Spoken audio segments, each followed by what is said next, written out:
सभी को नमस्कार। उम्मीद करता हूँ आप सब बढ़िया और तैयारी अच्छी चल रही है। शुरुआत करते हैं आज की क्लास की। तो आज की क्लास के अंदर हम CHSL एग्जामिनेशन में आने वाले जो एग्जामिनेशन ओरिएंटेड क्वेश्चंस हैं उनको डील करेंगे। एग्जामिनेशन में जिस भी तरीके का ट्रेंड चल रहा है, जिस भी तरीके के क्वेश्चंस पूछे जा रहे हैं, वो सारे टाइप्स में आपको करवाने की कोशिश करूँगा। टोटल 3 क्लासेज होंगी ये। आज 13 अप्रैल है, तो 13 अप्रैल, 15 और 17 3 दिन ये क्लासेज आएंगी। तो आज पहली क्लास है। सबसे इंपॉर्टेंट बात, कुछ बच्चे कहते हैं सर ज़्यादा से ज़्यादा क्वेश्चन सॉल्व करवाओ। देखो, आप एक चीज़ समझो कि ज़्यादा से ज़्यादा क्वेश्चन सॉल्व करने से कुछ नहीं होगा। फोकस जो है आपका इस चीज़ पे होना चाहिए कि क्वेश्चन को सॉल्व करने की अप्रोच क्या है। फोकस आपका होना चाहिए कंसेप्चुअल अंडरस्टैंडिंग कैसे बढ़े, पैटर्न को कैसे समझे। और कंसेप्चुअल अंडरस्टैंडिंग कैसे बढ़ती है? जब आप डिटेल्ड एनालिसिस करते हो। डिटेल्ड एनालिसिस का क्या मतलब है कि कोई भी क्वेश्चन आप सॉल्व कर रहे हो और उसका आंसर जान रहे हो आप कि ये इसका आंसर है और उसके पीछे का मैंने आपको कॉन्सेप्ट सिखा दिया। बट हम अक्सर क्या करते हैं, जो बचे हुए ऑप्शंस हैं उनका लॉजिक सीखने की कोशिश नहीं करते हैं, उनके पीछे क्या कॉन्सेप्ट है वो जानने की कोशिश नहीं करते हैं। तो जब आप उनके लॉजिक सीखोगे तो आपकी एक होलिस्टिक इंप्रूवमेंट होगी और एक ही सेट के अंदर आप अदर नए कॉन्सेप्ट्स भी सीख पाओगे। और ये हर बच्चे को करना चाहिए, ना कि सिर्फ सेट पे सेट लगाते जाना है। ठीक है, तो टीचर का काम ये है कि आपकी एक्यूरेसी बिल्ड करवाए, क्योंकि स्पीड तो खुद प्रैक्टिस कर करके डेवलप होगी। शुरुआत करते हैं आज की क्लास की। English language practice questions CHSL 2024 के लिए क्लास पहली। चलिए जी, तो सबसे पहला क्वेश्चन आपके सामने, डायरेक्शन पढ़ लेंगे। Given below are 4 jumbled sentences, out of given option select the one that gives the correct order. Video को पॉज करके खुद सॉल्व कर लेंगे और फिर मैं सिखाता चलता हूँ। चलिए, तो ऑप्शन ओरिएंटेड अप्रोच होनी चाहिए इसके साथ। ऑप्शन ओरिएंटेड में सबसे पहले, अच्छा आप सबसे पहले एक बार इसको रीड भी कर लीजिएगा, एक बेसिक आइडिया ले लीजिएगा टॉपिक क्या है, उसके बाद ऑप्शंस पे आपने जंप करना है। तो पहला या तो डी हो सकता है या ए हो सकता है। तो डी में क्या बोल रहा है? The dog rain after him. Dog उसके पीछे भागा। किसके पीछे भागा? अभी हिम के बारे में हमें पता नहीं है हिम कौन है, क्योंकि इससे पहले कोई नाउन आया होगा, ये प्रोनाउन है। तो इससे पहले कुछ होगा, ये फर्स्ट नहीं हो सकता, तो मतलब ये वाला ऑप्शन एलिमिनेट हो गया। अब पहला ए है, ये बात हमको क्लियर है, तो ए को पढ़ लेते हैं। Kapil was very afraid of stray dogs. Kapil जो था वो बहुत डरता था स्ट्रे डॉग से। अच्छा, आपने जब पूरा पढ़ा तो आपको यहाँ 2 टर्म्स दिखाई दिए हैं, स्ट्रे डॉग्स और अ स्ट्रीट डॉग, है ना। इस पैराग्राफ के अंदर स्ट्रे डॉग और स्ट्रीट डॉग एक ही टाइप के डॉग को रेफर कर रहा है, क्योंकि हम भी बोलचाल की भाषा में जो गली वाले कुत्ते हैं उनको स्ट्रे डॉग भी बोल देते हैं और स्ट्रीट डॉग भी बोल देते हैं। यहाँ पे भी ऐसा ही किया है कि जो ऊपर स्ट्रे डॉग की बात कर रहा है उसी को स्ट्रीट डॉग बोला हुआ है, बट ये दोनों अलग अलग टर्म्स होते हैं। हालांकि इसने डिफ्रेंशिएट नहीं किया, बट मैं आपकी नॉलेज के लिए बता रहा हूँ कि स्ट्रीट डॉग और स्ट्रे डॉग दोनों अलग अलग टर्म्स हैं। क्या डिफरेंस है? देखो, स्ट्रीट डॉग वो होता है जो गली में पला बड़ा है, मतलब वाइल्ड इन्वायरमेंट में पला बड़ा है, ठीक है, जिसके पास कोई ऑनर नहीं रहा, कोई घर नहीं रहा। स्ट्रीट डॉग गली के जो कुत्ते होते हैं। अब स्ट्रे डॉग कौन होते हैं? स्ट्रे डॉग वो डॉग्स होते हैं जिनको उनके ऑनर के द्वारा अबैंडन कर दिया गया है, छोड़ दिया गया है गली में, पाल नहीं पा रहे थे, रिस्पॉन्सिबिलिटी नहीं ले पा रहे थे ऑनर, तो उसने उसको छोड़ दिया, ठीक है, अबैंडन कर दिया, या फिर खो गया है, घर से निकल के भाग गया है कहीं पे, घर का कुत्ता। तो वो वाले डॉग्स जिनका कोई ना कोई ऑनर था, जिनके पास पहले कहीं ना कहीं होम था, अब वो अबैंडन हो गए हैं या खो गए हैं, गली में भटक रहे हैं, तो वो स्ट्रे हैं। और जो गली में ही पले बड़े हैं वो स्ट्रीट है। ये डिफरेंस होता है, ध्यान रखिएगा। बट यहाँ पे डिफरेंशिएट करके नहीं बोला, क्योंकि बोलचाल की भाषा में दोनों टर्म इंटरचेंजेबली यूज होते रहते हैं। तो कपिल जो है बहुत डरता था स्ट्रे डॉग से। अच्छा, पहला है ए। अब ए डी, ए बी की ए सी? तो चलो पहले एक बार ए डी को देख लेते हैं। कपिल जो है बहुत डरता था स्ट्रे डॉग से, और फिर ए के बाद डी बोला है the dog rain after him. Dog उसके पीछे भागा। अब ये ए के बाद डी नहीं आ सकता, क्यों? अगर आपने पूरा पढ़ा तो आपको ये चीज पता लगी होगी कि सी के अंदर ये बोला है कि पहले जो कपिल है वो भागा, कपिल स्टार्टेड रनिंग। तो पहले कपिल भागा होगा तभी तो बोलेंगे ना the dog rain after him, फिर कुत्ता भी उसके पीछे भागा। किसके पीछे? कपिल के पीछे। कहने का मतलब ए के बाद डी नहीं आएगा, क्योंकि पहले बताना होगा कपिल भागा, फिर बोलेंगे कुत्ता भी कपिल के पीछे भागा। ठीक है, अब ए बी हो सकता है। कपिल जो था डरता था स्ट्रे डॉग से, और बी में क्या बोल रहा है? कपिल की जो मदर है उसने देखा कि डॉग जो है उसका पीछा कर रहा है। किसका पीछा कर रहा है? उसके लड़के का पीछा कर रहा है। चेज मतलब पीछा करना। फिर वही वाली बात, पहले ये बताना पड़ेगा कपिल भागा, फिर बताना पड़ेगा डॉग उसके पीछे भागा, फिर उसकी मम्मी देखेगी, कपिल की मम्मी। तो ए के बाद बी नहीं आ सकता। तो क्लियर है, फिर ACDB होना चाहिए। और जैसा कि मैंने कहा, कपिल जो है बहुत डरता था, और फिर वन इवनिंग जब कोई स्ट्रीट डॉग ने उसके ऊपर बाग किया, भौंका, तो कपिल ने पीछे मुड़ के देखा और क्या करने लगा, भागने लगा। फिर डॉग भी उसके पीछे भागने लगा, भौंकते भौंकते, और तेज भौंक रहा था, फियर्सली, मतलब वैसे बड़े बड़े दांत दिखा रहा था, खूंखार बन गया था, है ना, पूरे दांत काट देगा आज ही। और उसके बाद डी के बाद फिर बी होना चाहिए। फिर Kapil's mother so the dog chasing her son, तो फिर कपिल की मदर ने देखा कि डॉग जो है उसके लड़के को चेज कर रहा है, ACDB। तो ऐसे आप ऑप्शन ओरिएंटेड अप्रोच के साथ जाइए, बाकी ऑप्शंस को भी एलिमिनेट कीजिए। Her daughter prefers apple juice than hot coffee और चिल्ड ग्रेप्स। ये एडजेक्टिव की क्लास में मैंने आपको पढ़ाया है। कुछ लेटिन एडजेक्टिव्स होते हैं जिनके साथ हम लोग देन का यूज़ नहीं करते, टू का यूज़ करते हैं। सुपीरियर, जूनियर, प्रेफर, बहुत बेसिक एरर है, कॉमन एरर है, सबको ही पता होता है, ठीक है। प्रेफर के साथ हम लोग देन का यूज़ नहीं करते, टू का यूज़ करते हैं जब कोई दो चीज़ों को कंपेयर कर रहे हो या दो चीज़ों में प्रेफरेंस बता रहे हो। He prefers classical music to pop music, तो उसे पॉप म्यूजिक पसंद नहीं है। पॉप म्यूजिक यहाँ पे वो पॉप मतलब वो बैंड और वो रॉक, उसको नहीं बोल रहे हैं, ठीक है। वो जैसे रॉक म्यूजिक होता है ना, रॉक तो अलग जॉनर है, पॉप मतलब पॉपुलर म्यूजिक, पॉपुलर मतलब आजकल का मेन स्ट्रीम म्यूजिक, जिस तरीके के गाने आजकल लोग सुन रहे हैं, ठीक है। तो he prefers classical music to pop music, तो क्लासिकल म्यूजिक वो ज़्यादा प्रेफर करता है। तो प्रेफर टू समथिंग है। वैसे ज़्यादा प्रेफर टर्म होता नहीं है, कि प्रेफर का मतलब ही किसी चीज़ के ऊपर प्राथमिकता देना, तो ज़्यादा प्रेफर टर्म अपने आप में गलत है, प्रेफर करता है, यही बोलना चाहिए। अच्छा, दो नाउन को जब हम कंपेयर करते हैं तब भी टू लगा सकते हैं। जब जेरेंड होते हैं ना, जेरेंड भी तो एक तरीके का नाउन होता है ना, तो जब जेरेंड नाउन बन के आते हैं उनको भी हम लोग प्रेफरेंस दे सकते हैं, तब भी टू लगाते हैं, ठीक है। I prefer reading to watching, clear. यहाँ पे प्रॉपर, यहाँ पे क्या था, नाउन था। यहाँ पे भी ये रीडिंग वॉचिंग वर्ब नहीं है, नाउन है, बट ये जेरेंड है। तो दो नाउन और दो जेरेंड के लिए हम लोग जब प्रेफरेंस देते हैं तो उसके साथ हम लोग टू का यूज करते हैं, क्लियर। सिमिलर बात यहाँ पे है। Her daughter prefers apple juice, than नहीं होगा, क्या आएगा, टू हॉट कॉफी आएगा। हॉट कॉफी और चिल्ड ग्रेप्स से ज़्यादा किसको वो पसंद करती है, एप्पल जूस को। तो कौन से पार्ट में मिस्टेक हो जाएगा आपका, डी पार्ट में मिस्टेक हो जाएगा, तो डी आंसर है। Select the most appropriate option to substitute the underlined segment in the given sentence. If there is no need to substitute it, select no improvement. बहुत प्यारा क्वेश्चन है ये। चलिए सॉल्व कर लिया। अब सॉल्व करने से पहले मैं आपको दो तीन चीज़ें सिखाना चाहता हूँ। आप पहले सीखिए एज मच एज का क्या मीनिंग होता है, ठीक है। एज मच एज का क्या मीनिंग होता है। एज मच एज के तीन मीनिंग होते हैं। पहला मतलब to show that things are the same in amount और लेवल। जब आपको ये शो करना होता है कि चीज़ें सेम अमाउंट में या सेम लेवल पे हैं, तब यूज़ करते हैं। जैसे she works as much as he does, वो उतना ही काम करती है जितना कि वो करता है। तो जब आपको ये शो करना है कि चीज़ें सेम लेवल पे है, कि वो उतना ही करती है जितना कि वो काम करता है, तो तब हम यूज़ करते हैं एज मच एज का। दूसरा जो उसका मीनिंग है डेस्पाइट हाउ मच, ठीक है। इतना होने के बावजूद हिंदी इसकी होती है, या फिर बोलते हैं हालांकि, ऑल्दो भी बोलते हैं। अब as much as I love chocolate, यहाँ पे एज मच एज का मतलब है हालांकि मुझे चॉकलेट पसंद है, हालांकि चॉकलेट मुझे बहुत पसंद है, ऐसा ही बोल सकते हो। कि चॉकलेट बहुत ज़्यादा पसंद होने के बावजूद, ऐसा भी बोल सकते हो। I can not eat it because of my diet, मैं उसे नहीं खा सकता हूँ क्योंकि मैं डाइटिंग कर रहा हूँ। मतलब मैं नहीं कर रहा हूँ, जो सेंटेंस में पर्सन है वो कर रहा है, ठीक है। तो ऐसा होने के बावजूद भी मैं ये नहीं कर सकता हूँ, समझे। तो ऑल्दो या डेस्पाइट हाउ मच का सेंस भी देता है एज मच एज यहाँ पे।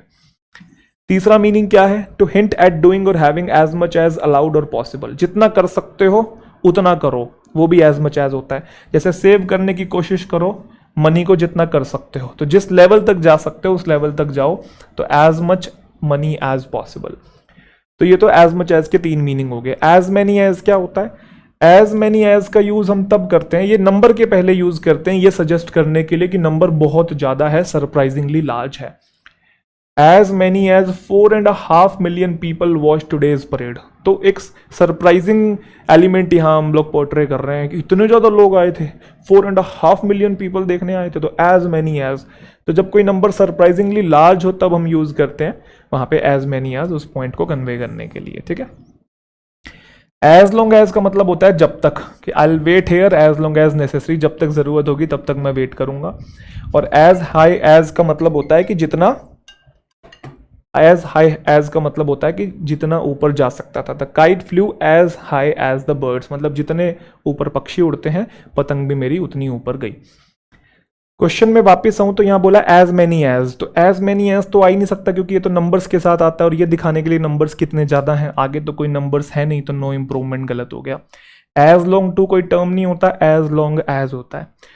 एज हाई एज की यहाँ कुछ बात नहीं हो रही, ऊपर जाने की कोई बात नहीं हो रही है यहाँ पे, तो ये भी आपका गलत हो गया। तो एज मच एज आएगा, और एज मच एज का भी कौन से वाला मीनिंग आएगा, जो दूसरे वाला मीनिंग था, ये वाला मीनिंग, हालांकि वाला, ठीक है, इतना होने के बावजूद वाला। डेस्पाइट हाउ मच का मतलब इतना होने के बावजूद, क्यों, क्योंकि आप पूरा पढ़ो। हालांकि मैं उसकी केयर करता हूं पर फिर भी मैं उससे डिसएग्री कर रहा हूं इस टॉपिक के ऊपर, कॉन्ट्रास्टिंग एलिमेंट को जोड़ रहा है, ठीक है, बावजूद उसके मैं केयर करता हूं फिर भी मैं डिसएग्री कर रहा हूं उससे इस टॉपिक के ऊपर, समझ गए ना। तो एज मच एज का दूसरे वाला मीनिंग आएगा।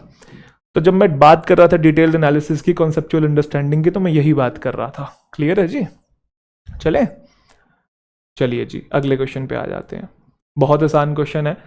Select the correct passive form of the given sentence. ये तो बहुत आसान होते हैं। देखो आप ये देखो यहाँ पे कौन सी वर्ब है, V2 है।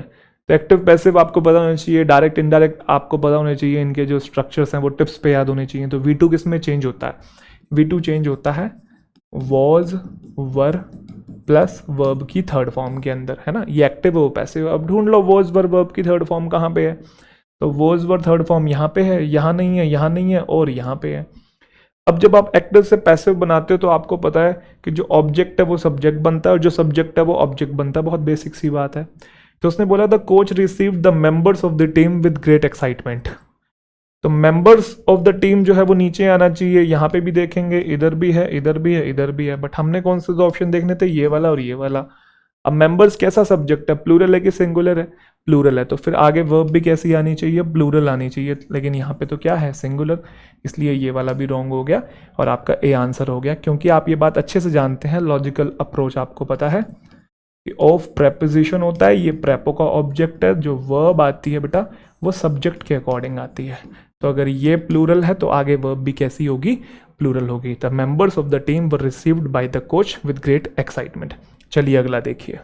तो आगे बढ़ने से पहले एक बहुत इंपॉर्टेंट इन्फॉर्मेशन, अगर आप 2024 या 25 के लिए एसएससी एग्जामिनेशंस के लिए प्रिपेयर कर रहे हैं, चाहे वो CGL है, CHSL है, CPO है, स्टेनो है, तो आप मेरी वेबसाइट से या गूगल प्ले स्टोर से मेरी एप्लीकेशन को डाउनलोड करके वहाँ से कंप्लीट इंग्लिश कोर्स जो है बाय कर सकते हैं।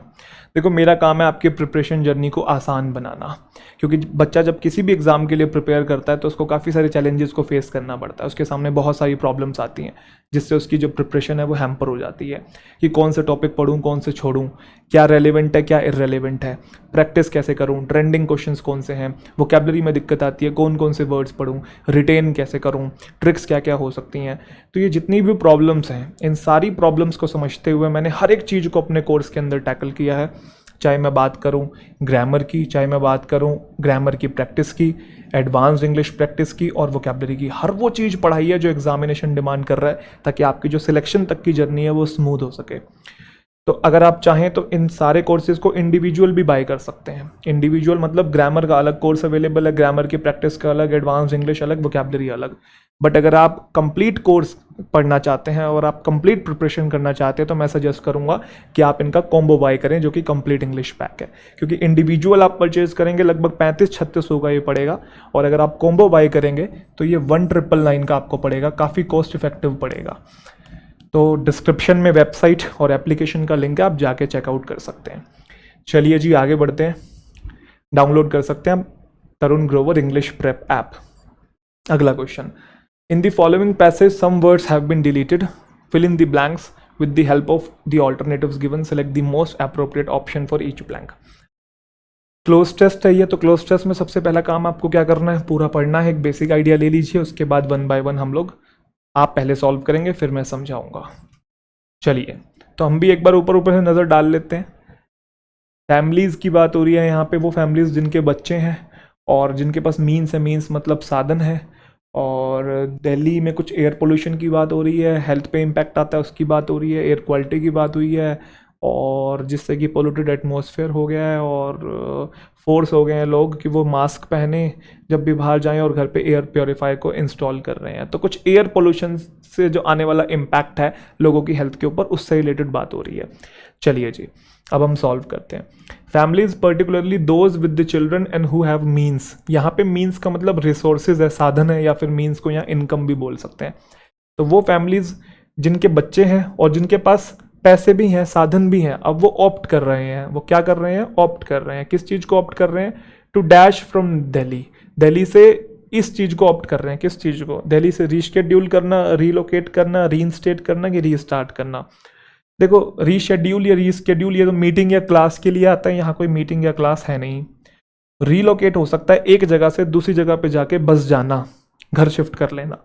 तो दिल्ली से कहीं और जा रहे हैं क्योंकि हो सकता है दिल्ली में एयर पोल्यूशन बहुत ज़्यादा है, क्योंकि यही बात हो रही है, ठीक है। तो वहाँ से वो शिफ्ट होने की बात हो रही है, तो रीलोकेट आ सकता है। रीइंस्टेट का मतलब होता है किसी से आपने कोई नौकरी छीन ली थी या उसकी कोई पोजीशन छीन ली थी, अब उसे वो पोजीशन वापस दे दी है। किसी को डिसमिस कर दिया था, आपने उसे नौकरी पे वापस रख लिया है अब, ठीक है, रीइंस्टेट कर दिया है। तो यहाँ पे ऐसी कोई बात नहीं हो रही है, तो ये भी गलत हो गया। रीस्टार्ट हम लोग कंप्यूटर को कर सकते हैं, फ़ोन को कर सकते हैं, गाड़ी को कर सकते हैं। तो यहाँ पे ऐसा कुछ गाड़ी, फ़ोन, कंप्यूटर है नहीं, तो रीलोकेट आना चाहिए, क्योंकि पैसे हैं तभी तो रीलोकेट कर पा रहे हैं, वरना जिसके पास पैसे नहीं है वो तो एक ही जगह पे फंस गया ना, स्टक हो गया। Are opting to relocate from Delhi, तो दिल्ली से वो कहीं और जाने की बात कर रहे हैं। क्यों? Driven by the increasing air pollution, क्योंकि दिल्ली में अब एयर पोल्यूशन जो है बहुत ज़्यादा बढ़ रहा है। And dash impact on health, कैसा इम्पैक्ट ऑन हेल्थ बताएंगे मुझे? Driven by the increasing air pollution and dash impact on health. तो हेल्थ के ऊपर किस चीज़ का इम्पैक्ट आ रहा होगा? एयर पोल्यूशन का ही तो इम्पैक्ट आ रहा होगा। तो यहाँ पे जो वर्ड चाहिए वो एयर पोल्यूशन के लिए चाहिए, बोलो हाँ। एयर पोल्यूशन सिंगुलर है तो पहले तो प्लूरल हटाइए, ये प्लूरल है, ये प्लूरल है। दूसरा, अपोस्ट्रोफियस वैसे भी इनके साथ यूज हम लोग नहीं करते हैं। किनके साथ यूज नहीं करते हैं? ये देयर, योर, माई, है ना, इनके साथ ये पॉजेसिव एडजेक्टिव होते हैं, इनके साथ अपोस्ट्रोफियस वैसे भी नहीं आता है। जैसे कुछ लोग ऐसा लिख देते हैं, ये लिख देते हैं, ये गलत होता है। योर के साथ आप कभी भी अपोस्ट्रोफियस नहीं लगा सकते। तो पॉजेसिव एडजेक्टिव जितने भी होते हैं, my, our, your, his, her, their, इनके साथ अपोस्ट्रोफियस जो है वो नहीं आता है। Point number 1। पॉइंट नंबर 2, अब क्या आएगा यहाँ पे? इट्स आएगा कि ये वाला इट्स आएगा? तो इन दोनों में भी डिफरेंस है, ये भी मैं आपको वैसे कई बार सिखा चुका हूं। तो ये वाला जो इट्स है इसको हम बोलते हैं पॉजेसिव एडजेक्टिव, ठीक है। और जो ये वाला इट्स है जिसमें अपोस्ट्रोफियस लगा हुआ है, इसके 3 मीनिंग होते हैं। या तो होता है इट इज, या इसका मीनिंग होता है इट वॉज, या इसका मीनिंग होता है इट हैज़। 3 मीनिंग होते हैं। तो यहाँ पे ये बोलना है कि एयर पोल्यूशन का इम्पैक्ट आ रहा है, उसका इम्पैक्ट आ रहा है, उसका, मेरा, तुम्हारा। तो ऐसे केसेस में हम पॉजेसिव एडजेक्टिव का यूज करते हैं, और पॉजेसिव एडजेक्टिव आपका इट्स होता है, ना कि ये वाला, ठीक है। तो ये वाला इट्स आ जाएगा। मुझे उम्मीद है सभी बच्चों को समझ में आ गया, ठीक है।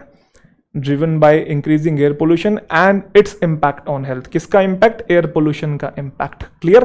क्योंकि इट्स पॉजेसिव एडजेक्टिव है, उसके बाद आपको नाउन चाहिए होगा, और देखो इम्पैक्ट यहाँ पे नाउन है, तो कॉन्सेप्चुअली राइट है ये।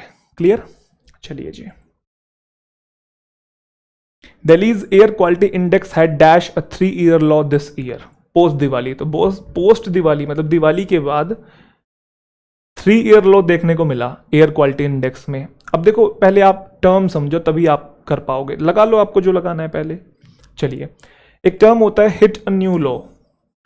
इसका मतलब है to reach a depressing point, मतलब इस लेवल तक पहुंच जाना कि अब उसके आगे इंप्रूव करना थोड़ा मुश्किल है, या काफ़ी कठिनाई आपको फेस करनी पड़ेगी। जैसे आफ्टर 3 years ऑफ ड्राउट, 3 साल सूखा पड़ने के बाद, the water in the lake had reached an all time low, या ऐसा भी बोल सकते हैं had hit an all time low, एक ही बात होती है। हिट अ न्यू लो या रीच अ न्यू लो एक ही बात होती है। ऑल टाइम लो, इतना कम कभी भी नहीं हुआ है लेक के अंदर वाटर। लीप, लीप के 2 मीनिंग होते हैं। एक तो मतलब होता है टू इंक्रीज, इंप्रूव और ग्रो वेरी क्विकली, और दूसरा मीनिंग होता है लार्ज जंप। वैसे लार्ज जंप ही इसका एक्चुअल में लिटरल मीनिंग होता है कि मतलब एक जगह से दूसरी जगह कूदना। हाई जंप कह लीजिए, लार्ज जंप कह लीजिए आप। तो ये तो लिटरल मीनिंग हो गया। फिगरेटिव मीनिंग का मतलब है किसी करियर में, प्रोफेशन में, बिजनेस में बहुत ज्यादा ग्रो करना। क्लियर? तो अगर मैं ये लार्ज जंप वाला एक्चुअल मीनिंग देखूं तो ये है, he had left from a window in the building and escaped. तो ऊंची छलांग लगाई खिड़की से और भाग गया। तो यहाँ पे तो लिटरल मीनिंग है, एक्चुअल मीनिंग जो है हैड के बाद ये V3 है लेफ्ट, और यहाँ पे जो मीनिंग है प्रॉपर्टी वाला वो ये वाला है, टू इंक्रीज इंप्रूव और ग्रो वेरी क्विकली वाला। कि प्रॉपर्टी प्राइसेस जो है left over have left over 30% in the past year, तो इतने इंक्रीज कर गए हैं, ग्रो कर गए हैं। तो यहाँ फिगरेटिव मीनिंग है, मतलब इनडायरेक्ट मीनिंग है। क्लियर। बैग आपने कई बार सुना होगा, सक्सीड इन सिक्योरिंग समथिंग, जैसे कोई प्राइज बैग कर लिया है आपने। We have bag 3 awards for excellence, excellence के लिए हमें 3 अवार्ड्स जो है मिले हैं। तो किसी प्राइज, ट्रॉफी या ऑनर को बैग कर लेना। तो बताओ भाई यहाँ पे क्या आना चाहिए। दिल्ली का जो एयर क्वालिटी इंडेक्स है हैड डैश अ 3 ईयर लो, तो यहाँ पे पहुंच गया है 3 साल में सबसे नीचे, ये बोलना है दिवाली के बाद। तो प्रोड्यूस तो आ नहीं सकता, वो तो कुछ क्रिएट करने से रिलेटेड है, ये ग्रो करने से रिलेटेड है, जबकि यहाँ तो कम हुआ है। हिट आ सकता है, हिट है ना, हैड के बाद V3 चाहिए होती है, हिट की तीनों फॉर्म सेम होती है। और बैक का मतलब यहाँ कोई प्राइज और ऑनर या ट्रॉफी तो है नहीं, तो ये भी गलत हो गया। तो हैड हिट आएगा। क्यों आएगा? क्योंकि मैंने बता दिया फ्रेज होता है जिसका मीनिंग अच्छे से आपको मैंने समझा दिया। Creating a dash polluted atmosphere, उससे ऐसा पोल्यूटेड एटमोस्फेयर क्रिएट हो गया। कैसा पोल्यूटेड? तो आप एक चीज समझिए कि ये ए आर्टिकल आया है एटमोस्फेयर के लिए, तो ये आपका नाउन है। नाउन को मॉडिफाई करता है पॉल्यूटेड, ये एक एडजेक्टिव है। एडजेक्टिव को भी जो मॉडिफाई करेगा वो क्या होगा? एडवर्ब होगा। अब इनमें से कौन सा एडवर्ब है? एलवाई वाले एडवर्ब होते हैं। सेपरेट का मतलब अलग हो जाना, डिससेटिस्फाइड संतुष्ट ना होना। कंडीशनली एलवाई यहाँ पे है और सिवियरली में एलवाई है। सिवियरली का मतलब होता है एक्सट्रीम, इंटेंस, नेगेटिव चीज़ों के लिए यूज़ करते हैं, अनप्लेजेंट चीज़ों के लिए। और कंडीशनली जहाँ कोई कंडीशन होते हैं, कोई कंडीशन थोड़ी है, ये बोलना है कि इतना जब लो पहुँच गया तो सिवियरली पोल्यूटेड एटमोसफेयर था, बहुत ज़्यादा पोल्यूशन हो गया उस एटमॉस्फेयर में या माहौल के अंदर। तो सिवियरली आपका आना चाहिए, डी आपका आंसर हो जाएगा। वेरी सीरियसली या फिर to an undesirably intense degree, इस हद तक जिस हद तक नहीं होना चाहिए। Which led to dash problem, तो जब एयर पोल्यूशन इतना ज्यादा हो गया, इस हद तक पहुंच गया, तो ऐसी प्रॉब्लम होने लगी बहुत सारे लोगों के अंदर। Forcing people to wear mask, जिसकी वजह से लोग मजबूर हो गए मास्क पहनने पे जब भी वो बाहर जाते थे, और इंस्टॉल करने लगे एयर प्योरीफायर घर के अंदर। तो बताओ भाई पोल्यूशन से कैसी प्रॉब्लम होती है? रीनल जो होती है वो किडनी से रिलेटेड होती है, गुर्दे। रीनल डायलिसिस वो किडनी का जो डायलिसिस होता है, मैं समझा देता हूँ आपको, रिलेटिंग टू किडनीज, ठीक है। रीनल डायलिसिस जो होता है। एब्डोमिनल पेट, एब्डोमिन को बोलते हैं, पेट को बोलते हैं, तो relating to abdomen. Clear. Respiratory, respiration से रिलेटेड है, सांस से रिलेटेड है। तो आप खुद बता दीजिए भाई पोल्यूशन से कैसी प्रॉब्लम होगी? ब्रेन की होगी, किडनी की होगी, पेट की होगी कि सांस की होगी? सांस की होगी, ठीक है। सी आंसर हो जाएगा। तो आप समझिए कि मैं क्या कर रहा हूं, जो है वो तो है ही, जो नहीं है वो क्यों नहीं है, क्या मीनिंग है, क्या उसके पीछे का कॉन्सेप्ट है। इस तरीके से पढ़नी है इंग्लिश। कम करो चीजें, कोई दिक्कत वाली बात नहीं है, बट जितना पढ़ो हॉलिस्टिक वे में पढ़ो, इंप्रूवमेंट तभी होगी, ठीक है। वो टर्म आपने सुना होगा कि क्वालिटी हमेशा मैटर करती है क्वांटिटी पे, तो क्वांटिटी से कुछ नहीं होगा। चलिए, मतलब ऐसा भी मैं ये नहीं कह रहा कि क्वांटिटी मैटर नहीं करती है, बिल्कुल करती है, बट क्वालिटी के साथ साथ अगर क्वांटिटी हो तो फिर और अच्छी चीज हो जाएगी वो, तो है ना। Select the most appropriate meaning of the given idiom. Every cloud has a silver lining, बताएंगे भाई। Every cloud has a silver lining, every cloud has a silver lining, इसका मतलब होता है एवरी डिफिकल्ट और sad situation has a confronting और मोर hopeful aspect. Comforting, sorry कंफ्रंटिंग बोल दिया मैंने, कंफर्टिंग। हर बुरी सिचुएशन में कुछ अच्छा हो सकता है अगर आप देखना चाहें तो, ऑप्टिमिस्टिक हो तो उस चीज के लिए। हालांकि वो चीज इमीडिएटली अपेरेंट नहीं होगी, आपको दिख नहीं रही होगी, बट आगे चल के कभी कभी डॉट्स कनेक्ट होते हैं, तो हर चीज में अच्छा देखने की कोशिश करें। डेस्पाइट द डिफिकल्टीज, परेशानियां आने के बावजूद भी, there is always a silver lining to be found. आप कुछ ना कुछ बुरे में भी अच्छा ढूंढ सकते हैं। तो अच्छी सिचुएशन में कुछ इरिटेटिंग नहीं ढूंढना है, डिफिकल्ट सिचुएशन में कुछ प्रॉमिसिंग अच्छा ढूंढना है, ये हो सकता है। हैप्पी सिचुएशन में कुछ निराशजनक बात नहीं ढूंढनी है, और कलरफुल सिचुएशन में कुछ इंटरेस्टिंग नहीं ढूंढना है। डिफिकल्ट सिचुएशन में कुछ प्रॉमिसिंग या पॉजिटिव ढूंढना है। Select the word which means the same as the group of words given.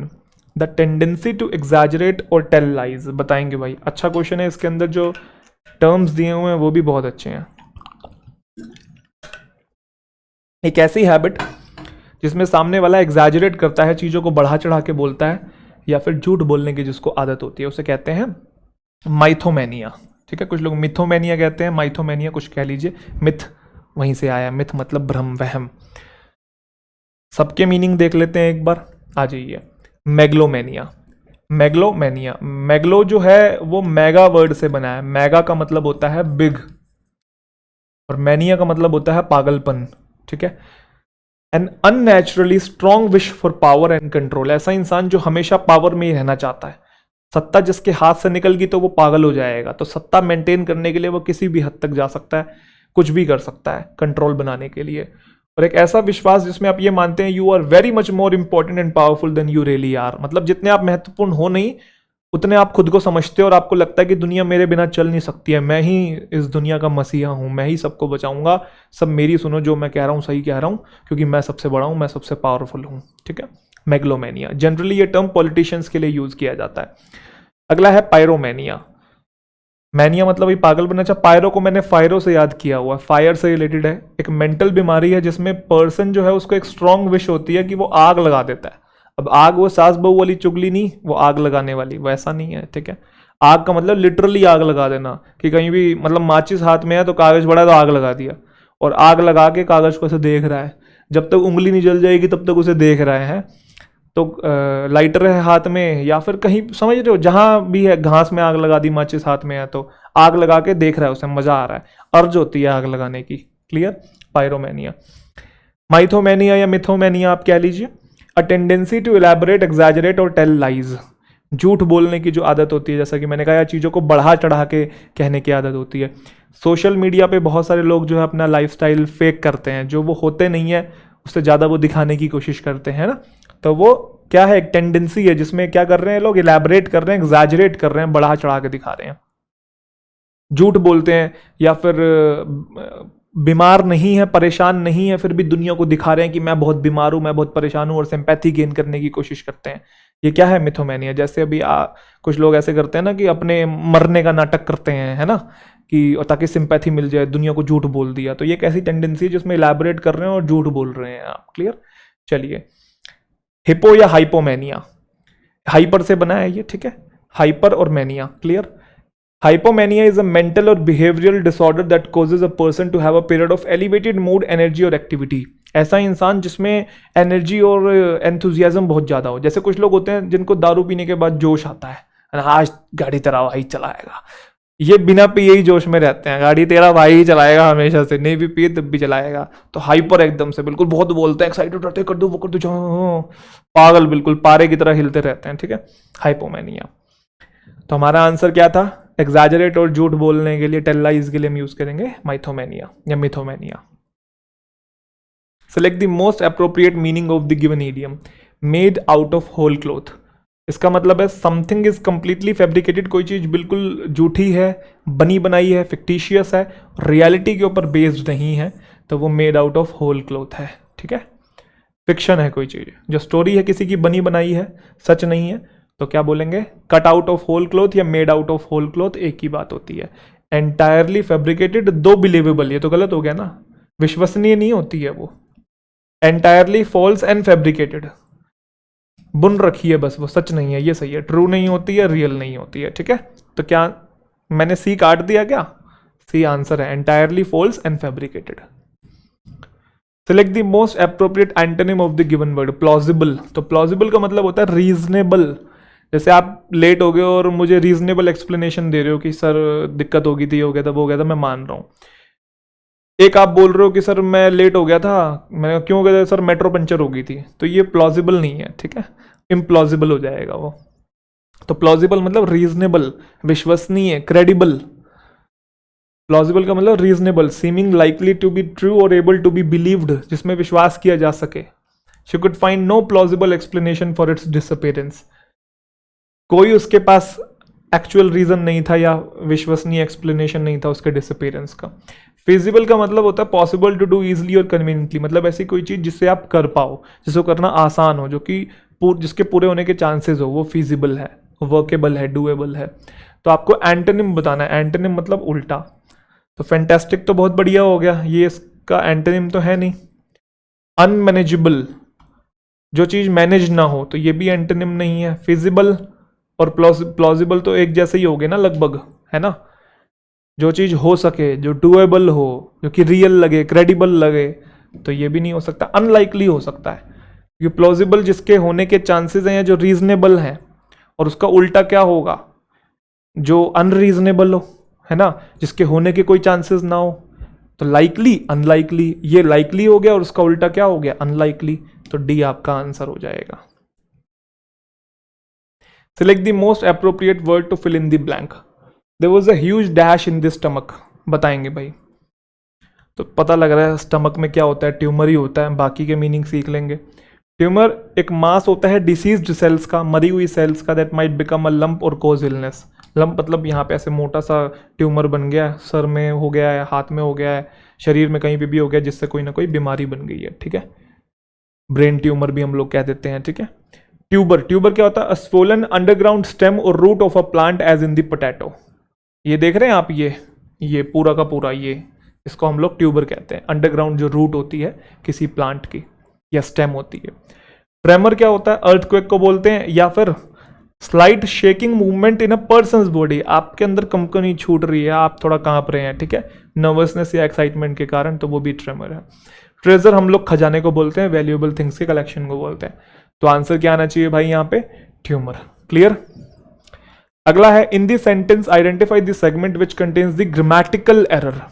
Everyone are very well equipped with his own weapons. तो everyone, no one, anyone, everyone, है ना, everyone, anyone, no one, someone, ये सबके सब singular होते हैं। अपने बाद वर्ब कैसी लेते हैं, सिंगुलर लेते हैं, इज या वोज आएगा यहाँ पे, ठीक है। Everyone is very well equipped with his. अच्छा, प्रोनाउन इनके लिए ही वाले यूज होते हैं, आप लोग बहुत अच्छे से जानते हैं। एवरीथिंग होता तो इट्स वाले प्रोनाउन हम लोग यूज करते हैं एवरीवन के लिए, और या अच्छा, एवरीवन और एवरीबडी एक चीज होती है। Everyone, everybody, someone, somebody, no one, nobody, but everything अलग चीज है, ठीक है। तो एवरीवन और एवरीबडी एक ही है, उनके लिए ही वाले प्रोनाउन आते हैं, एवरीथिंग के लिए इट्स वाले आते हैं, और ये होते सिंगुलर है। अच्छा, ये भी सिंगुलर होते हैं और एवरीथिंग भी सिंगुलर होता है, ये भी ध्यान रखिएगा, वर्ब हमेशा सिंगुलर लेते हैं। तो इसके और इक्विप्ड के साथ विद, फिक्स्ड इक्विप्ड विद का मतलब होता है everyone is very well equipped with his own weapons, मतलब उनके पास उस चीज का स्टॉक है, सबके पास अपने अपने वेपन्स हैं, हथियार हैं। तो क्या आंसर हो जाएगा भाई, डी हो जाएगा। क्लियर, चलें आगे। अगला देखेंगे, select the most appropriate option to substitute the underline segment in the given sentence. If there is no need to substitute it, select no improvement. So much as you are their class teacher, you are responsible for their performance in the examination. तो क्या आना चाहिए, एक काम करते हैं, पहले terms को समझ लेते हैं, फिर देखते हैं क्या आना चाहिए। As long as मैं पहले ही आपको बता चुका हूँ, usually used to denote that the person in authority has conditions to be met, है ना, कि as long as you are doing this, you can do that, ठीक है। जब तक आप ये कर रहे हो तब तक आप वो कर सकते हो, या मैं वेट करूंगा एज लॉन्ग एज नेसेसरी, जैसा कि मैंने एग्जांपल दिया था कि जब तक नेसेसरी होगा तब तक मैं वेट करूंगा। तो usually used to denote that the person in authority has conditions to be met. तो कंडीशन के लिए बताया जाता है कि ये चीज़ तब तक होगी जब तक आप ये कर रहे हो, as long as you are doing that. Clear है। एक टर्म होता है so much as. So much as का मतलब होता है इवन, यहाँ तक की। He would not so much as look at me. अब आपको लगेगा ये अजीब सा क्या है, ये सो मच एज को आप इवन से रिप्लेस कर दो। ही वुडंट इवन लुक एट मी, यहां तक कि उसने मुझे देखा ही नहीं। वो कौन है जिसने पू को मुड़ के नहीं देखा, पू को मुड़ के नहीं देखा। चलो, तो ये वही है इवन, यहां तक की। ही wouldn't even look at me. अब आप वापस आ जाओ। अच्छा, एज मच एज तो आपको पता ही है, ठीक है, जो कि मैं 3 मीनिंग आपको पहले क्वेश्चन में, जो दूसरा तीसरा क्वेश्चन था कौन सा था, उसमें मैंने एज मच एज के 3 मीनिंग बताए थे। अब आप यहाँ पे एक बार देखो क्या बोला जा रहा है। Dash you are their class teacher, you are responsible for the performance in the examination. मतलब जब तक आप उसके क्लास टीचर हो तब तक आप ही रिस्पॉन्सिबल हो उसकी परफॉर्मेंस के लिए एग्जामिनेशन में। कंडीशन सेटिस्फाई होनी चाहिए, कंडीशंस यहाँ मेट हो रही है। जैसे सुन लो कि जब तक आप क्लास टीचर हो तब तक आप ही रिस्पॉन्सिबल हो। तो यहाँ पे जो आना चाहिए टर्म वो आना चाहिए एज लॉन्ग एज, क्योंकि सो मच एज का मीनिंग होता है इवन, यहाँ तक की। तो ये कोई सेंस नहीं आ रहा यहाँ तक कि तुम उसके क्लास टीचर हो तो तुम रिस्पॉन्सिबल हो, यहाँ तक की। यहाँ तक कि हम कब यूज़ करते हैं, जब कोई चीज़ पे हमें जोर डालना होता है कि यहाँ तक कि देखा ही नहीं मुझे, जैसा मैंने एग्जांपल दिया था।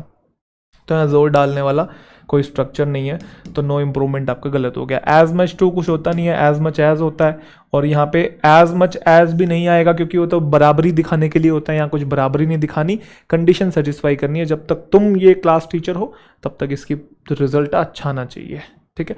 तुम नहीं हो तो मतलब तुम रिस्पॉन्सिबल नहीं हो, तो फर्क ही नहीं पड़ता उससे। तो आई होप सभी बच्चों को समझ में आ गया। तो एज लॉन्ग एज आना चाहिए। सिनोनिम बताना है क्वेरलसम का। क्वेरलसम मतलब झगड़ालू, आर्गुमेंटेटिव, क्वेरलस, बेलिजेरेंट जिसे हम लोग कहते हैं, ठीक है। एम्बिगुअस का क्या मतलब होता है? Having more than one possible meaning, equivocal या फिर ऑब्स्क्योर। जैसे आपने किसी को प्रपोज किया कि मैं तुमसे बेइंतहा मोहब्बत करता हूँ, तुमसे प्यार करता हूँ, तुमसे शादी करना चाहता हूँ, तो सामने वाला आपको फ्रेंड जोन करके चला गया, चली गई, ठीक है, कि ऐसे कह दिया राहुल तुम मेरे बहुत अच्छे दोस्त हो। अब ना हाँ किया ना किया, बीच में अटका दिया। तो having more than one possible meaning है इसके। इक्वी वोकल है, इक्वी मतलब इक्वल, वोकल मतलब बोलना, हाँ भी करेगी ना भी करेगी, ठीक है। ऑब्स्क्योर है, धुंधला था आंसर। प्रैग्मेटिक, प्रैक्टिकल को बोलते हैं रियलिस्टिक कोई चीज़ है, प्रैग्मेटिक गोल्स हो गए, प्रैग्मेटिक सोल्यूशन हो गया। ओपेक हम बोलते हैं नॉन ट्रांसपेरेंट किसी चीज़ को, क्लाउडी, धुंधला जिसमें से प्रकाश पास होके ना जाए। तो आंसर क्या होगा? क्वेरलसम का झगड़ालू होता है, क्वेरलस हो जाएगा, क्योंकि ये तो एम्बिगुअस होता है। वेग, वेग मतलब ऑब्स्क्योर, ये इसका सिनोनिम नहीं है। प्रैग्मेटिक, प्रैक्टिकल, ओपेक मतलब जैसा कि मैंने कहा क्लाउडी। एडजस्टमेंट का सिनोनिम बताना है। बहुत अच्छा क्वेश्चन है ये, बच्चे कंफ्यूज हो जाते हैं इसके अंदर। आप देखिए एक बार एडजस्टमेंट का सिनोनिम। अब देखो एडजस्टमेंट का मतलब बैलेंस करना चीज़ों को, अडाप्ट करना। अक्लाइमेशन का मतलब है कि ढाल लेना अपने आप को। A small adjustment in the right place can make a significant difference। अब देखो कॉम्प्रोमाइजिंग क्या होता है? कॉम्प्रोमाइज होता तो मैं कह सकता था कि हाँ ये आंसर हो सकता है, बट यहाँ कॉम्प्रोमाइजिंग है, पीछे भी आप देखेंगे कॉम्प्रोमाइजिंग है, क्योंकि कॉम्प्रोमाइज का मतलब भी थोड़ा बैलेंस करना, एडजस्ट, बैलेंस कह रहा हूँ, एडजस्ट करना। कॉम्प्रोमाइज का मतलब भी कि थोड़ा तुमने किया थोड़ा हमने किया, एडजस्ट कर लिया, बट यहाँ कॉम्प्रोमाइजिंग है। तो कॉम्प्रोमाइज का मतलब तो एडजस्ट होता है, बट कॉम्प्रोमाइजिंग का मतलब जो होता है वो है एम्बैरेसिंग। जैसे किसी की कॉम्प्रोमाइजिंग चैट्स हैं, मतलब ऐसी चैट्स हैं जिससे सामने वाले की बेइज्जती हो सकती है, या सामने वाले की रिकॉर्डिंग, आपके पास कुछ सीक्रेट रिकॉर्डिंग है, अगर पब्लिक में चलेगी तो उसकी रेपुटेशन डैमेज हो सकती है। तो कॉम्प्रोमाइजिंग चैट है, कॉम्प्रोमाइजिंग रिकॉर्डिंग है, कॉल रिकॉर्डिंग है, समझ गए? कॉम्प्रोमाइजिंग का अलग मतलब होता है। कोऑर्डिनेट का क्या मतलब है? जैसे डांस में कोऑर्डिनेशन बहुत अच्छा होता है, जैसा ये कर रहा बिल्कुल वैसा आप कर रहे हो, कोऑर्डिनेशन है। ये एडजस्टमेंट नहीं होता, कोऑर्डिनेट अलग चीज है। कोऑपरेट का मतलब होता है मिलके काम करना। तो एडजस्टमेंट का मतलब हो गया बैलेंस, थोड़ा इधर से थोड़ा उधर से, बिल्कुल बैलेंस मेंटेन करके रखा हुआ है। तो एडजस्टमेंट का जो सिनोनिम होगा बैलेंस होगा। कॉम्प्रोमाइजिंग तो हो नहीं सकता। कोऑर्डिनेट का मीनिंग बिल्कुल डिफरेंट है, जब दो चीजें मैच कर रही हैं, एक जैसी हो रही हैं, वो कोऑर्डिनेट होता है। और कोऑपरेट मतलब मिलके काम करना।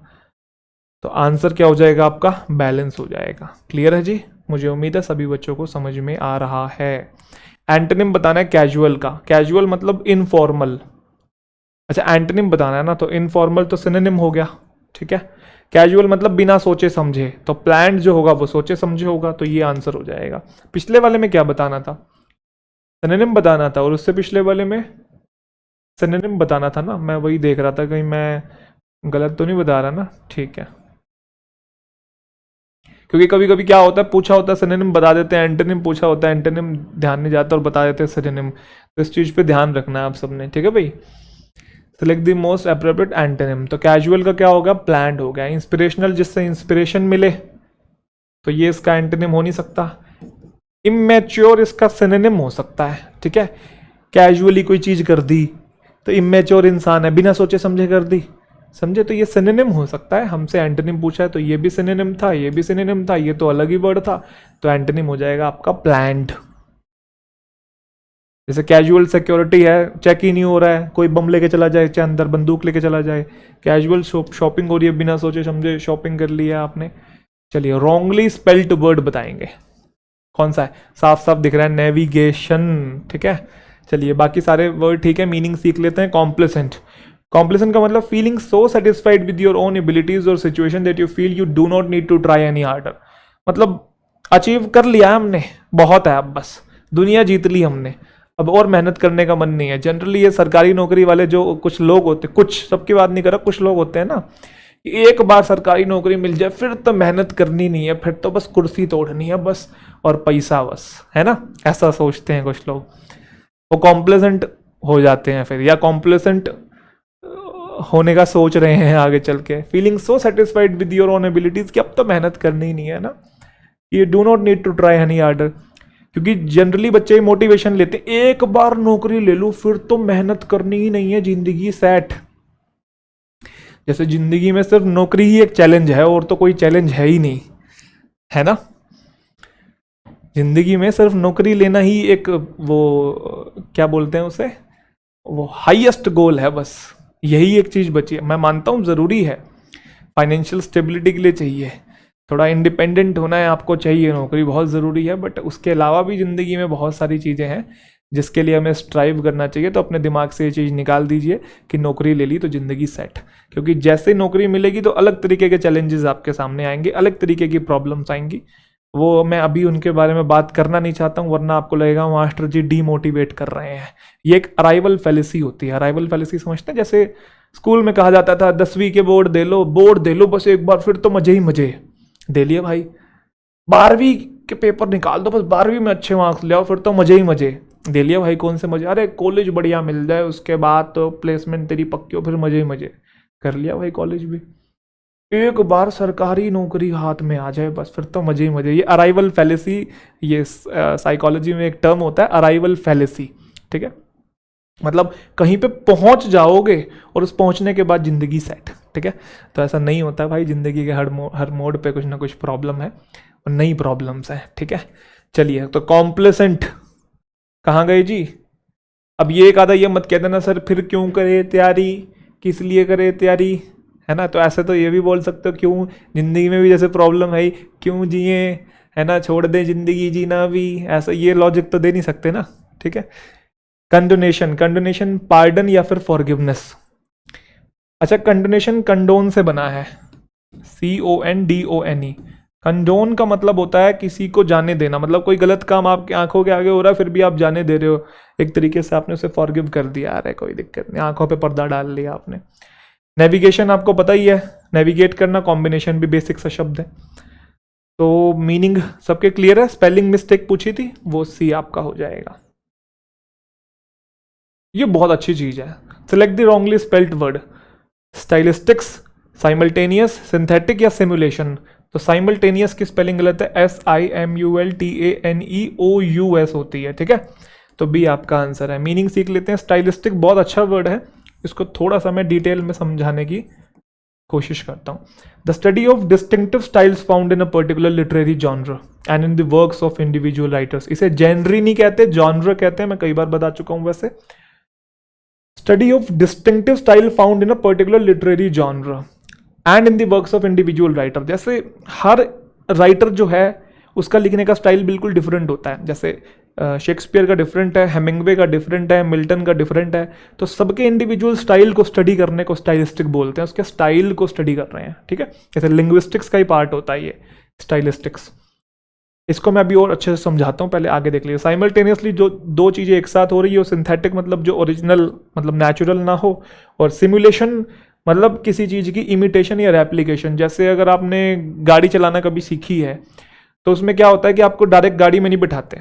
मतलब कहीं अगर ऑथराइज जगह से गाड़ी सीखते हो, नॉर्मल आपके शहर में कहीं गाड़ी सीख रहे हो तो सीधा गाड़ी में बिठा देते हैं। जैसे मारुति वालों से ही गाड़ी कभी आप सीखोगे, वो भी ड्राइविंग क्लासेस देते हैं। तो ऐसे केसेस में क्या होता है, आपको पहले सिमुलेशन पे बिठाते हैं।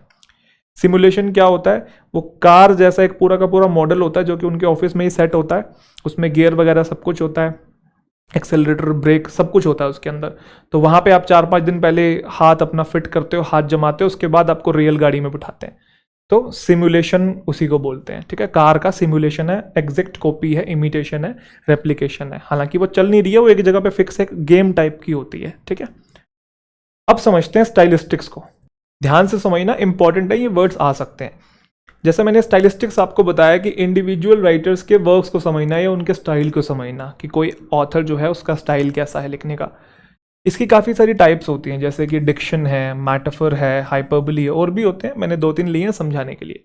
जैसे डिक्शन का मतलब होता है कि चॉइस ऑफ वर्ड्स कैसे चूज कर रहा है कोई राइटर, या किसी सिचुएशन को एक्सप्रेस करने का स्टाइल कैसा है उसका। जैसे किसी राइटर को बोलना है जब मैं वापस आया, तो एक तरीके का राइटर बोल रहा है अपन माई रिटर्न, और दूसरा बोल रहा है व्हेन आई गॉट बैक। दोनों का मीनिंग सेम है कि जब मैं वापस आया। बट पहला जो राइटर है वो थोड़े फॉर्मल वर्ड्स यूज कर रहा है, उसका जो चॉइस है वर्ड्स का वो बिल्कुल डिफरेंट है, उसने अलग तरीके के वर्ड्स को सिलेक्ट किया है, और ये थोड़े इनफॉर्मल है, तो इसका स्टाइल जो एक्सप्रेस करने का बिल्कुल डिफरेंट है। तो डिक्शन क्या होता है कि किसी ऑथर ने या किसी राइटर ने कैसे वर्ड्स को चूज किया, हम स्टडी करते हैं तो अलग अलग स्टाइल्स को समझने की कोशिश करते हैं, ठीक है। एक होता है मैटाफर। मैटाफर एक फिगर ऑफ स्पीच है जिसमें हम कंपैरिजन करते हैं दो अनलाइक चीजों का। अनलाइक मतलब दो बिल्कुल डिफरेंट चीजें होती हैं, जैसे मैंने कहा कि तेरा चांद सा रोशन चेहरा, अब चेहरे के नूर को चांद से कंपेयर कर रहे हैं, बिल्कुल दो अलग चीजें, बिल्कुल डिफरेंट है, अनलाइक है, एक दूसरे से बिल्कुल भिन्न है, बट कंपेयर करके कुछ समझाना चाह रहा हूं कि चेहरे का नूर कैसा है, तेरी झील सी नीली आंखें, समझे। तो दो अलग अलग चीजों को जब कंपेयर करते हैं, कंपैरिजन जब भी होता है दो अनलाइक चीजों का, तो हम कहते हैं कि मैटाफर का यहां पे यूज हुआ है, ठीक है। अगला है हाइपरबली। क्या है जी? हाइपरबली। हाइपरबली एक रेटोरिकल फिगर है जिसमें एग्जैजरेशन होता है, चीजों को बढ़ा चढ़ा के बोला जाता है किसी चीज पे जोर डालने के लिए। वहां पे जो बात बोली जा रही होती है उसका लिटरल मीनिंग नहीं होता, लिटरल रिप्रेजेंटेशन नहीं होता, बस बात को बढ़ा चढ़ा के बोला जाता है जोर डालने के लिए। एग्जाम्पल के लिए, I have told you a million times not to lie. अब यहाँ पे अ मिलियन का मतलब हो गया 10 लाख। अब बोल रहा है कि मैंने तुझे 10 लाख बार बोला है झूठ मत बोला कर। अब असली में थोड़ी 10 लाख बोला होगा, जैसे हम हिंदी में भी बोल देते हैं 1000 बार बोल दिया मत जाया कर, 1000 बार बोल दिया मत बात किया कर उससे। अब 1000 बार थोड़ी बोला होता है, वो कई बार बोला होता है, तो वो हम कई बार नहीं बोल रहे हैं, उसकी जगह 1000 बार बोल रहे हैं। तो हम क्या कर रहे हैं? हाइपरबली का यूज कर रहे हैं, जोर डालने के लिए एग्जैजरेट कर रहे हैं, 1000 बार बोल दिया जबकि 1000 बार बोला नहीं है। तो लिटरल सेंस नहीं है वहां पे, लिटरली हमने 1000 बार नहीं बोला है, बस एग्जैजरेट कर रहे हैं एम्फेसिस के लिए। तो मैंने 2-3 टाइप्स बताए हैं, ये स्टाइलिस्टिक्स के ही पार्ट हैं, इनको देख के हम ये पता लगाते हैं कि इसका स्टाइल कैसा है, उसका स्टाइल कैसा है, तो ये आपके काम आएंगे, काफ़ी इंपॉर्टेंट है, इसलिए मैंने इनको सिखा दिया है अच्छे से। बताएंगे इस ब्लैंक में क्या आएगा। The dash part of this issue is that the investigation officer himself turn out to be the culprit. ये तो फनी बात नहीं होगी, जो इन्वेस्टिगेट कर रहा है वही कल्प्रिट निकला, जबकि जो इन्वेस्टिगेट कर रहा है उसके ऊपर तो ट्रस्ट किया जाना चाहिए, तो उसको अपराधी को ढूंढ निकालेगा, खूनी को ढूंढ निकालेगा, बट वही कल्प्रिट निकला। टर्न आउट का मतलब वही कल्प्रिट निकला, तो ये फनी बात है, तो फनीएस्ट हो जाएगा। मुख्य बात नहीं है, रियल नहीं है, प्राइमरी का मतलब भी मुख्य होता है, फनी बात है ये। Traveller inquired will there be a shelter for strangers. Indirect form बनानी है आपने, तो यहाँ पे विल है, क्वेश्चन मार्क है, तो आपका अंदर यस नो क्वेश्चन है। पढ़े हैं ना अपने डायरेक्ट इनडायरेक्ट, तो इन्वर्टेड कॉमर्स हटा के इफ या वेदर का यूज करते हैं, यहाँ पे इफ, यहाँ पे इफ, यहाँ पे इफ और यहाँ पे वेदर, ठीक है। जिसमें देयर पहले आएगा, आपको पता सब्जेक्ट पहले आता है, वर्ब बाद में जाता है, और ये पास्ट में है तो फिर विल भी वुड में चेंज हो जाएगा। तो वुड कहाँ है? यहाँ नहीं है, यहाँ है और यहाँ नहीं है, यहाँ है और यहाँ है, बट देयर पहले आना चाहिए, क्योंकि आपको पता है जो इंटरोगेटिव है वो असर्टिव भी बन जाता है। देयर पहले आता है, सब्जेक्ट पहले वर्ब बाद में। असर्टिव में यही होता है ना, सब्जेक्ट पहले वर्ब बाद में। तो बी आपका आंसर हो जाएगा। The traveller inquired if there would be a shelter for strangers. प्यारा जंबल है भाई, खींचो मीटर जल्दी से। चलो A B C D. D पहला फिक्स्ड है। राहुल और साहिल जो है वो ब्रदर्स थे और ब्रेव फाइटर्स थे, ओके। अब डी सी की डी बी, पहले तो ये देख लो।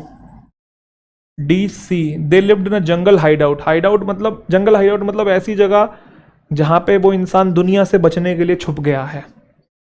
On the banks of a river in the village, नदी के किनारे क्या जंगल हाइड आउट में वो रहते थे, ठीक है। तो अब डीसी हो सकता है, बिल्कुल पहले राहुल और साहिल के बारे में बताया, कौन थे वो, भाई थे और फाइटर्स थे, और वो कहाँ रहते थे, इन्फॉर्मेशन दी है, एक जनरल इन्फॉर्मेशन हो सकता है।